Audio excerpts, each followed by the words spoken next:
Morning, children. Good morning, ma'am. Good morning, ma'am. Good morning. Good morning, बेटा. Good morning, all of you. कैसे हैं आप लोग? सब अच्छे हैं? Yes, ma'am. आज तो मौस Yes, ma'am. आज तो मौसम बहुत अच्छा है. Yes, ma'am. बारिश हो रहा है, मैम. बारिश हो रही है. बारिश हो रहा है. ओह, ठीक है बेटा. आज हम लोगों को नैतिक शिक्षा पढ़नी है. सभी लोग नैतिक शिक्षा की किताब निकाल लीजिए. आज हम लोग नैतिक शिक्षा में पाठ 7 उद्बोधन गीत पढ़ेंगे. All of you take out your नैतिक शिक्षा book and turn chapter 7 page number 22. सारे बच्चे चैप्टर 7 पेज नंबर 22 निकाल लीजिए. पाठ का शीर्षक है उद्बोधन गीत. उद्बोधन का क्या अर्थ होता है? उद्बोधन का अर्थ होता है जागने या जगाने की क्रिया, है ना. किसी बात के लिए ज्ञान प्रदान करने की क्रिया, जागृत करना. उद्बोधन में जगाना या जगाने की क्रिया करना, जागृत करना, ज्ञान प्रदान करना उद्बोधन का अर्थ होता है. तो इस कविता में कवि ने कहा है कि तुम जो सोए हुए हो, तुम उठो और समय रहते अपने लक्ष्य की प्राप्ति करो, है ना. जो कहते हैं, पिछले पाठ में भी हम लोगों ने पढ़ा था कि जो सुबह उठते हैं उन्हें उषा देवी बहुत कुछ प्रदान करती है. हेल्थ, वेल्थ, विजडम, है ना. उन्हें स्वस्थ रखती है, निरोग रखती है, वो जीवन में आगे बढ़ता है. पिछले अध्याय में हम लोगों ने सुबह उठने के लाभ में भी ये बातें पढ़ी थी. इसमें हम लोगों ने पढ़ा था कि उषा देवी जो सुबह उठते हैं उनकी बहुत तरह से मदद करती हैं, उन्हें स्वस्थ रखती हैं, निरोग बनाती हैं.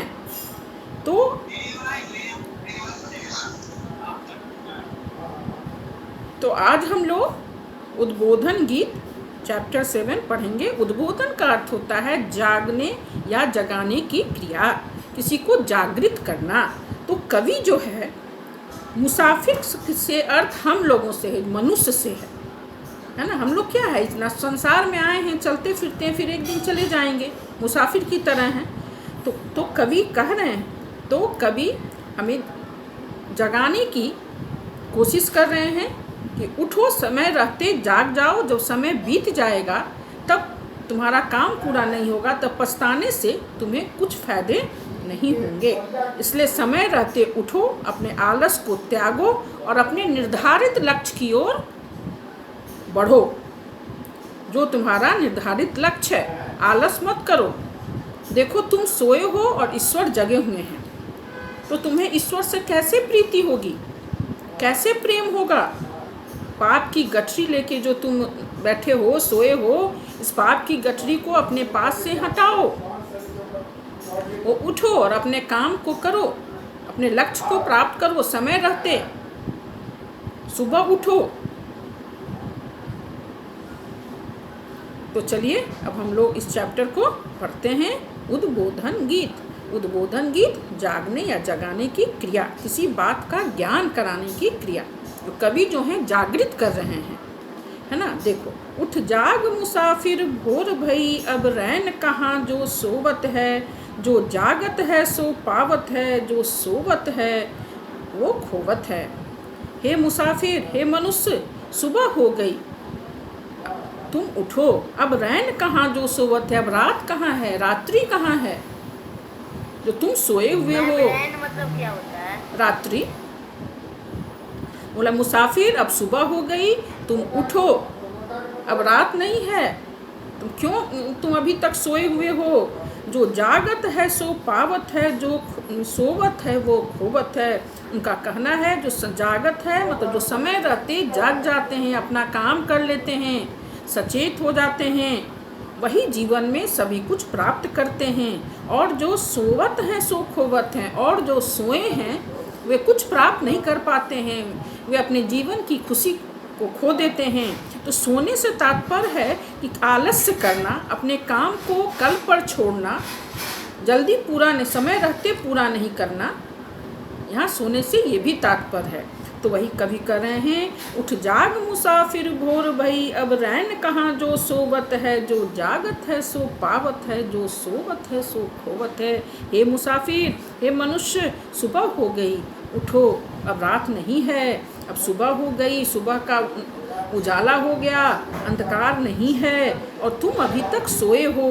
जो सोते हैं वो जीवन में कुछ नहीं पाते हैं, जो जागत है सो पावत है, और जो जगते हैं समय रहते वो बहुत कुछ प्राप्त करते हैं। पिछले अध्याय में भी हम लोगों ने सुबह उठने के लाभ में पढ़ा था कि जो सुबह उठते हैं उन्हें उषा देवी अर्थात सूर्य की किरणें उन्हें बहुत कुछ प्रदान करती है, स्वास्थ्य प्रदान करती है, निरोग रखती है, स्वस्थ काया प्रदान करती है, बुद्धि तीव्र करती है। अब देखो, उठ नींद से आँखियाँ खोल जरा, ओ गाफिल प्रभु से ध्यान लगा, यह प्रीत करने की रीत नहीं, प्रभु जागत है तू सोवत है। उठ नींद से आँखियाँ खोल जरा, तुम नींद में जो हो, अर्थात मैंने अज्ञानता, नींद से यहाँ तात्पर्य अज्ञानता से भी है। तुम अज्ञानता से अपने को दूर करो, उठो नींद से, अपनी आँखें खोलो। ओ गाफिल, गाफिल मीन्स बेफिक्र, जिसको किसी चीज़ की फिक्र नहीं, असावधान, बेफिक्र, बेखबर जो रहता है, एकदम निश्चिंत होकर सोते रहता है, उसे अपने लक्ष्य की चिंता, जिसे अपने लक्ष्य की चिंता नहीं रहती है, अपने उद्देश्य का ध्यान नहीं रहता है, समय का ध्यान नहीं रहता है, वो बेफिक्र होकर असावधान होकर सोया रहता है। तो उठ नींद से आँखियाँ खोल जरा, ओ गाफिल प्रभु से ध्यान लगा। गाफिल मीन्स असावधान, बेफिक्र, है ना, बेखबर। यह प्रीत करने की रीत नहीं, प्रभु जागत है तू सोवत है। प्रीत मीन्स प्रेम, रीत मीन्स तरीका। ये प्रेम करने का तरीका नहीं है, ईश्वर से प्रेम करने का ये उचित तरीका नहीं है। प्रभु जागत है तू सोवत है, प्रभु जाग रहे हैं और तुम अभी तक सोए हो। उठो, है ना, नींद से दूर हो जाओ, अपनी आँखें खोलो, अज्ञानता से, अपनी अज्ञानता जो तुम्हारे अंदर भरी पड़ी है उसे दूर करो, आलस्य का त्याग करो, अपने लक्ष्य की प्राप्ति करो, है ना, ईश्वर का ध्यान करो, ईश्वर से प्रेम करो। जैसे ओ गाफिल प्रभु से ध्यान लगा, यह प्रीत करने की रीत नहीं, प्रभु जागत है तू सोवत है। तुम अभी तक, हे बेफिक्र, हे बेखबर और सावधान आदमी, तुम अभी तक सोए हो और देखो ईश्वर जाग रहे हैं। यदि तुम सोए रहोगे तो ईश्वर तुमसे कहाँ से प्रेम करेंगे? तो ये प्रीत करने की रीत नहीं, प्रीत मीन्स प्रेम। तो तुम ईश्वर से प्रेम करने की ये तरीका नहीं है। प्रभु जाग रहा है और तुम सोए हो। नादान भुगत करनी अपनी, ओ पापी पाप में चैन कहाँ। हे नादान, जो तुम्हें अपनी इतनी समझ नहीं है, इसलिए तुम अपनी करनी भुगतो। जैसी करनी करोगे, जैसा काम करोगे, वैसा ही फल तुम्हें मिलेगा। तो अपनी करनी, अपने पाप को तुम भुगतो।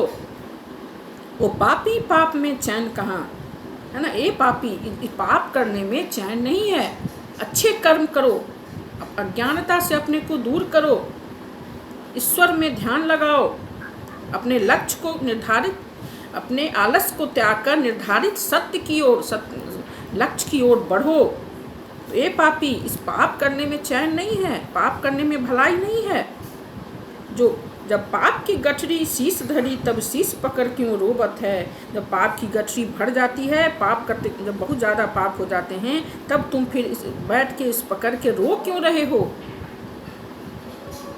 कि मेरे साथ क्यों ऐसा हो रहा है, क्यों बुरा हो रहा है।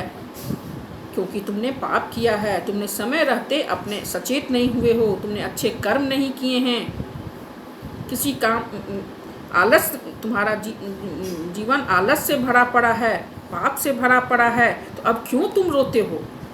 जैसे तुमने करनी की है वैसा फल तुम्हें मिल रहा है। जो कल करना सो आज कर ले, जो कल करना सो आज कर ले, जो आज करना सो अब कर ले। जब चिड़ियों ने चुग खेत लिया, फिर पछताए क्या होवत है। अर्थात जो काम तुम्हें कल करना है, अभी समय है, लेकिन उसे अभी आज करने की कोशिश करो। और जो काम अभी आज करना है उसे अभी तुरंत करने की कोशिश करो, क्योंकि कोई भी काम अपने आलस का त्याग कर कोई भी काम समय रहते उस काम को पूरा करने की निर्धारित लक्ष्य पर पहुंचने की कोशिश करनी चाहिए। तुम लोग क्या करते हो? अच्छा ये पढ़ना है ना, अभी तो एग्ज़ाम का 4 दिन बाकी, अच्छा कल पढ़ लेंगे, कोई बात नहीं, कल पढ़ लेंगे, अभी बहुत समय है। तो नहीं, ऐसा नहीं सोचना है। आज जो हमारा जो काम है उसे कल पर नहीं छोड़ना है। जो कल करना है वो उसे तुम आज कर लो। और जो व्यक्ति ऐसा करते हैं वे जीवन में अपने लक्ष्य को प्राप्त करते हैं, खुश रहते हैं, सुखी रहते हैं। तो जो कल करना सो आज कर ले, जो आज करना सो अब कर ले। इसलिए जो काम तुम्हारे लिए कल के लिए वो अभी आज तुम करने की कोशिश करो। जो आज करना है सो अभी तुरंत कर लो। जब चिड़ियों ने चुग खेत लिया फिर पछताए क्या होबत है। यहाँ चिड़ियों ने चुग खेत लिया से मतलब है जो समय बीत जाएगा। मान लो तुम्हारा एग्ज़ाम है और तुमने समय पर पढ़ाई नहीं की और तुम्हारे रिजल्ट तुम्हारा अच्छा नहीं हुआ, तुम अच्छे नंबर से पास नहीं हुए, तो तुमने पढ़ाई नहीं की, मेहनत नहीं की, अपने कर्तव्य का पालन नहीं किया समय रहते, तो तुमने अच्छे अंक प्राप्त नहीं किए, तुमने अपने लक्ष्य को हासिल नहीं किया। तो अब पछताने से कुछ नहीं होने वाला है। समय रहते यदि तुम समय पर अपना काम कर लिए रहते, पढ़ाई कर लिए रहते, तो तुम आज प्रथम आते वर्ग में, है ना, तुम अच्छे नंबर से पास करते, अपने सारे लक्ष्य को प्राप्त कर लेते। लेकिन तुमने समय रहते अपने काम को पूरा नहीं किया, इसलिए तुमने अपने लक्ष्य को प्राप्त नहीं किया। तो अब पछताने से कुछ होने वाला नहीं है। चिड़ियों ने चुग खेत लिए से मतलब है कि जब मुझे फसल यहाँ पर कहा, कभी कह रहे हैं कि जब खेत में फसल होता है और जब उसमें अनाज के दानों को काटना होता है, उसका एक निर्धारित समय होता है। उस निर्धारित समय पे जाके यदि हम फसल नहीं काटेंगे, फसल को खेत में यूं ही छोड़ देंगे, तो चिड़ियाँ आएगी और सारे दाने जितने हमारे अनाज के दाने हैं वो चुग जाएगी, खा लेगी। और जब हम लेट करेंगे, देर से जाएंगे वहाँ काटने, देखेंगे वहाँ तो कुछ बचा ही नहीं है, मैं क्या काटूं। अर्थात समय रहते अब देर नहीं करना चाहिए। सब चीज़ का एक निर्धारित समय होता है, उस समय के पहले उस काम को पूरा करने की कोशिश करनी चाहिए। अपने समय पर अपने काम को पूरे करने चाहिए। आलस्य को त्याग कर निर्धारित समय पर निर्धारित लक्ष्य की ओर हमें बढ़ना चाहिए। यदि हम निर्धारित समय पर अपने काम को पूरा नहीं करेंगे तो हम अपने लक्ष्य की प्राप्ति नहीं करेंगे। ठीक है? मैम, मयंक कुमार हाथ कर दिया। क्या हुआ मयंक? 1 मिनट।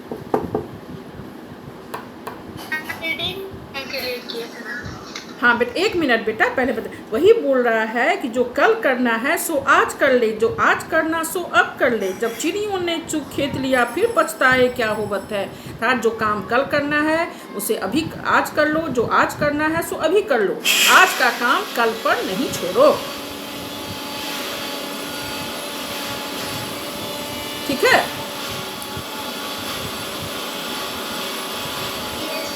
हाँ, तो जैसे कबीर का एक दोहा है ना, काल करे सो आज कर, आज करे सो अब, पल में प्रलय होएगा, बहुरी करेगा कब। कबीर के दोहे तुम लोगों ने सुने हैं ना? ये दोहा तुम लोगों ने सुना है ना?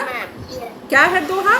काल करे सो आज कर, आज करे सो अब, पल में प्रलय होएगा, बहुरी करेगा कब।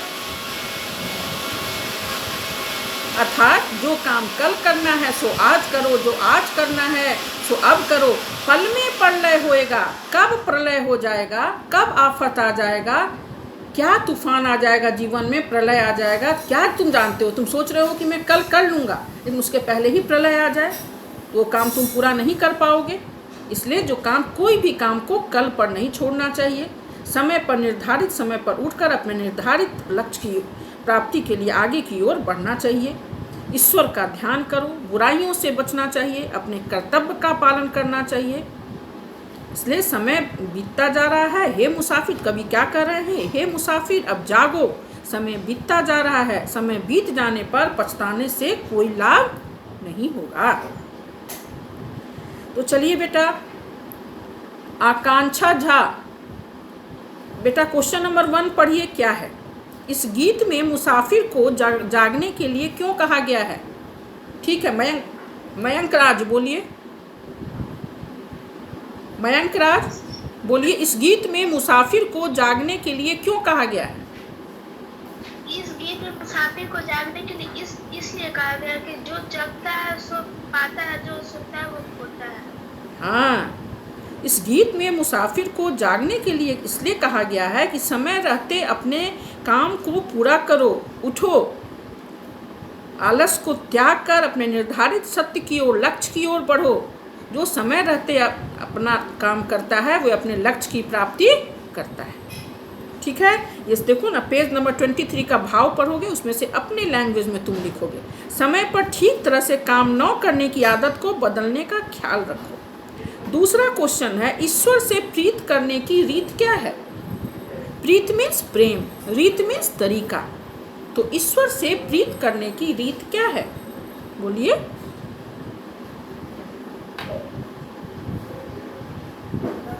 मैम, सुबह जल्दी उठना। सुबह में जल्दी उठना और समय पर रहते सारे काम को पूरा करना और ईश्वर का ध्यान करना और बुराइयों से बचना। ईश्वर से प्रीत करने की रीत, हाँ, अपने कर्तव्य का पालन करना। हाँ, ईश्वर से रीत अर्थात ईश्वर से प्रेम करने का तरीका है, रीत है कि समय रहते आलस को त्याग कर, समय रहते तुम निर्धारित समय पर उठो, ईश्वर का ध्यान करो, बुराइयों से बचो, पाप कर्म से बचो, है ना, और अपने कर्तव्य का पालन करो। समझ गए? अब क्वेश्चन नंबर 3 पढ़ो बेटा। मन्नत, क्वेश्चन नंबर 3 पढ़िए। पढ़िए क्वेश्चन।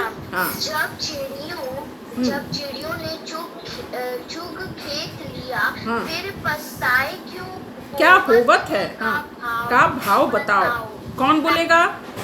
जब चिड़ियों ने चुग खेत लिया फिर पछताए, ये है कि समय बीत जाने पर पछताने से कोई लाभ नहीं होता। हाँ, वेरी गुड। जब चिड़ियों ने चुग खेत लिया से तात्पर्य यहाँ है कि समय बीत जाने पर। जब चिड़ियों ने चुग खेत लिया से यहाँ तात्पर्य है, क्या भाव है कि समय बीत जाने पर पछताने से कोई लाभ नहीं होता है। समय पर ठीक तरह से काम न करने की आदत को बदलने का ख्याल रखो। जब किसी काम में देर हो जाएगी, उसके बाद तुम पछताओगे कि मैंने समय रहते अपनी पढ़ाई नहीं की, समय रहते मैंने फसल की कटाई नहीं की, तो चिड़िया सारा तुम्हारा खेत खा जाएगी, अनाज बचेगा ही नहीं। तुम्हारी परीक्षा है और तुम समय रहते पढ़ाई नहीं करोगे तो तुम परीक्षा में अच्छे अंक से पास नहीं करोगे, तो फिर पछताने से क्या लाभ? तो समय पर पढ़ाई करो। तो वही है, समय बीत जाने पर पछताने से कोई लाभ नहीं होता है। समय पर काम करने की आदत डालनी चाहिए। काम कर लेने के बाद आराम करनी चाहिए, पहले आराम करने की कोशिश नहीं करनी चाहिए। बस इसमें 3 ही क्वेश्चन है, हम लोगों ने यहाँ देखा, पढ़ा। ये इससे बहुत कुछ हमें सीख मिलती है। इसमें कवि जो है हमें मुसाफिर को, मनुष्य को जगाने की कोशिश कर रहा है ना, किसी बात मतलब ज्ञान प्रदान कर रहा है, जागृत कर रहा है, जीवन की सच्चाई को बता रहा है कवि कि हे मुसाफिर उठो, तुम सोए हो, रात बीत गई और तुम अभी तक सोए हो। अर्थात उसका कहने का मतलब है कवि का कि तुम मनुष्य उठो, आलस का त्याग कर अपने निर्धारित सत्य लक्ष्य की ओर बढ़ो ना। गाफिल का अर्थ यहाँ, गाफिल का क्या अर्थ है? बेफिक्र, कि तुम बेफिक्र होकर सोए हुए हो, तुम्हें कोई चिंता नहीं है, तो उठो। गठरी माने कोई चीज़ का मोटा, कपड़े की गठरी, बहुत सारा गठरी, बहुत सारा कपड़ा जमा करके जब हम उसे बांध देते हैं तो उसे वो गठरी कहलाता है। तो पाप की गठरी को मतलब जब तुम पाप कर्म करते जा रहे हो, अच्छे कर्म नहीं कर रहे हो, बुरे कर्म कर रहे हो, तो पाप करते जा रहे हो, तो वो गठरी माने तुम पाप जमा होते होते गठरी का रूप ले लिया है, मोटा जिस बोलते हैं गठरी बांध लिया है। निर्धारित मतलब निश्चित, जो मैंने डिसाइड किया है, निश्चित। गाफिल मतलब मैंने बताया ना, बेफिक्र। जब मैं बताती हूँ तो आप ध्यान नहीं देते हैं बेटा। बेफिक्र, असावधान, बेखबर। गाफिल का अर्थ है उठ नींद से आँखियाँ खोल जरा, हे मुसाफिर तुम अपनी आँखें खोलो। ओ गाफिल प्रभु से ध्यान, ओ बेखबर, ओ असावधान आदमी, जब प्रभु में अपना ध्यान लगाओ। या प्रीत करने की रीत ने ईश्वर से प्रेम करने का ये तरीका नहीं है कि प्रभु जाग रहा है और तुम सोए हो। उठो, आलस का त्याग करो और अपने निर्धारित सत्य लक्ष्य की ओर बढ़ो। अपने पाप, अपनी बुराइयों से बचो, पाप को दूर करो। जब पाप की गठरी शीश धरी, जब पाप की गठरी भर गई है, तब क्यों पकड़ के रो रहे हो? पाप कर्म करते करते जब बहुत सारा पाप जमा हो जाना, जब एक जगह एकत्रित हो जाता है, तो वही गठरी कहलाता है। तो कपड़े की गठरी बांध ली उसने, मन इतना सारा कपड़ा लेकर उसे बांध लिया तो वो गठरी कहलाया। वही पाप जमा होते होते गठरी बन गई है, तब क्यों पकड़ के रो रहे हो? पाप कर्म नहीं करो, बुराइयों से बचो, समय पर उठो, निर्धारित लक्ष्य की ओर सत्य का पालन करो। और जो कल करना है वो आज करो, आज करना है सो अब करो। इस चैप्टर का यही भाव था बेटा, सारांश था। ये बहुत ही महत्वपूर्ण बातें हैं, इसे अपने जीवन में उतारो। आप लोग को बात समझ में आ गई होगी बेटा।